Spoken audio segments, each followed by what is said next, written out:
أسعد الله صباحكم أحبتي بكل خير وفرح وسرور. هلأ باللي بتشوفوه قدامكم بدي أعمل اليوم عجينة بيتزا وبدي أعمل بيتزا. هلأ هاي اللي شايفينها قدامكم 5 أكواب من الطحين، والكوب اللي معياري هلأ بدي كوب مج، شايفينه اللي عيرت فيه هذا الكوب. هلأ هذا الكوب إيش بحط عليه أحبتي؟ بحط عليه معلقة ملح، معلقة ملح صغيرة جبل بهاي المعلقة، شايفينها هاي المعلقة. وبحط عليه معلقة كبيرة من الخميرة الفورية، معلقة كبيرة جبل كمان. وبحط عليه 4 معالق حليب ناشف مثل ما انتم بتشوفوا هاي الحليب الناشف. وبحط عليه أحبتي معلقتين سكر كبار. وهيك خلصنا المواد الجافة. وبحط عليه عفوا لسه كمان معلقة بيكنج باودر، يعني تقريبا هيك ممسوحة مش كبيرة، معلقة بيكنج باودر. وهيك خلصنا المواد الجافة مع بعضها. ايش هلا بدنا نعمل؟ بدنا نخلطهم مع سوا المواد الجافة، شايفين كيف؟ عشان نبلش بالعجن. وانا عيرتهم 5 كوبايات قبل ما اصور عشان ما اطول عليكم الفيديو. شايفين كيف احبتي؟ هلا هيك خلصنا المواد الجافة كلياتها، خلطناها مع سوا وجهزناها. هلا ايش بدنا نحط عليهم؟ بدنا نحط عليهم السوائل.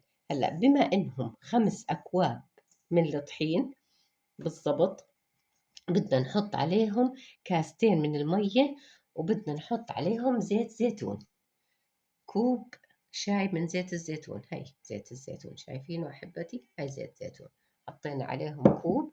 وبدنا نحط عليهم كوبين مية.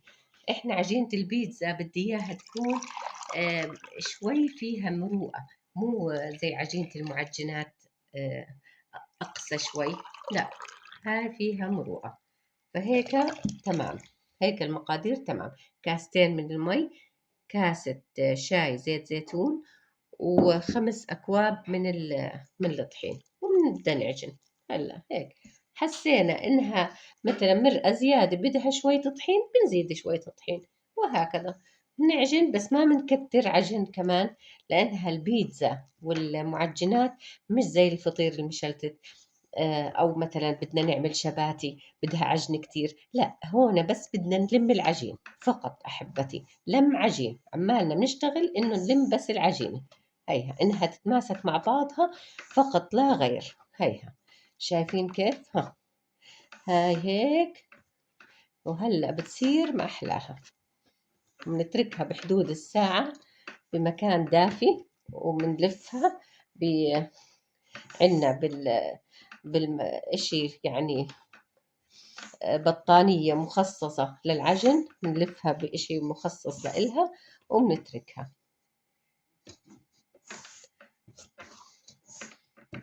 ساعة زمان عبين ما تخمر كتير منيح، وما شاء الله بتخمر، بتصير لملات هذه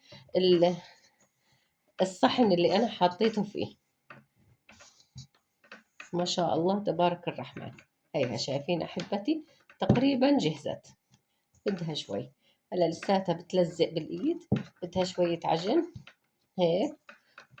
أي إشي عجين بده شوية عجن، بس ما نبالغ بالعجن، عشان المبالغة بالعجن بتخلي العجين إيش يصير فيه مطة، والمطة هاي إحنا ما بدنا إياها تعلك بتمنا، لا بدنا إياها خامرة ومرتبة، ما تعلك بالتم أبدا.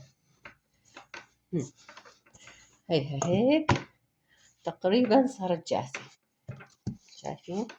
ها ما شاء الله تبارك الرحمن. هذا المقدار بيعملكم صينيتين كبار. أنا لأنه ما بحب يكون العجين كتير بالبيتزا، بحبها يكون بس سانتي خملها، بتكون طرية ومقرمشة وبتشهي، مش مقرمشة يعني إنها يابسة أبدا، بتكون محمرة وطرية كتير كتير، وبتشهي القلب ومعبية مكونات. ما بدنا إياها تكون إنها تكون عجينة يابسة و والعجين كتير فيها، لا ما بدنا عجين كتير، عشان صحية أكتر إنه العجينة تكون قليلة حتى ما تكون تقيلة على المعدة والبطن، وتكون زي هيك مرتبة. ونظفوا هيك دائما حوالين الغرض اللي بتعملوه، نظفوا حواليه عشان يضل مرتب وأنيق. بسم الله ما شاء الله. هي هيك جهزت العجينة. شفتوا كيف؟ يعني كلها على بعضها ما أخذت معي حوالي الخمس دقايق عجن والأشياء كلياتها. يعني عجينة بيتزا بخمس دقايق فقط لا غير. شايفين ما أحلاها؟ شايفين أحبتي ما أحلاها؟ ها ها هيك بس، هيك مش أكتر من هيك. هيها أحلى من هيك ما في. شايفين كيف هاي العجينة؟ هيك أحلى من هيك وأرتب من هيك ما في. وبعدين نظفوا إيديكم وغسلوها. وهلأ بنغطيها للعجينة طبعا، بنغطيها عبال ما تخمر ساعة زمان. وبعدين بنرقها بالصواني. وبعد ما نرقها كمان، بعد ما نحطها بالصواني بنريحها كمان ربع ساعة. وبعدين بنحط عليها المكونات وبنخبزها. وأول إشي على بالفرن من تحت، بنحطها على قاع الفرن. وبعدين بنطلعها فوق تنشوى تتحمر. وبنكون حاطين عليها المكونات. والجبنة دايما بتنحط بالأخير عشان ما تتحمر الجبنة وتحترق كتير. خليها تنحط بآخر إشي الجبنة عشان إنها تسوح وتعطيها شوية تحميرة ونطفي. وبالصحة والعافية إن شاء الله.